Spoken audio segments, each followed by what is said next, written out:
नमस्कार प्रेक्षकांनो, तुमचं स्वागत आहे आपल्या चॅनलमध्ये. आनंदीने विद्याधरची बोलतीच बंद केली. चला तर बघूयात. आबांना अटॅक आल्यामुळे सगळेच घाबरून जातात. तर विद्याधर पण हॉस्पिटलमध्ये येतो. तो पैसे घेऊन आलेला असतो. म्हणतो, "बघा, कुणीतरी आलं का तुमची मदत करायला? मी आलो." आबा सगळ्यांना सांगायचा प्रयत्न करत असतात, पण कुणाला काही कळत नसतं. तर विद्याधर लगेच म्हणतो, "आबा, तुम्ही काळजी करू नका. मी आहे ना. हे बघा, पैसे घेऊन आलोय." आणि ते पैसे तो आनंदीच्या हातात ठेवतो. आणि म्हणतो, "आणि पैसे फेडण्याची काही काळजी करू नका. मी फेडून घेईन ना या आंधळ्या आनंदीकडून." आणि तो चुकीच्या पद्धतीने आनंदीला हाताला स्पर्श करत असतो. तर आनंदीला खूपच राग येतो आणि ती जोरात त्याचा हात झटकते.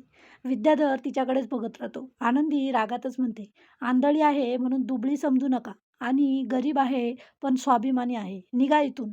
विद्याधरला आनंदीला असं बघून चांगलाच शॉक बसतो. आता विद्याधर आनंदीला त्रास देण्यासाठी कुठल्या थराला जाईल हे खरंच बघण्यासारखं असेल. तर असेच व्हिडिओ बघण्यासाठी प्लीज आपल्या व्हिडिओला लाईक करा आणि चॅनलला सबस्क्राईब करा.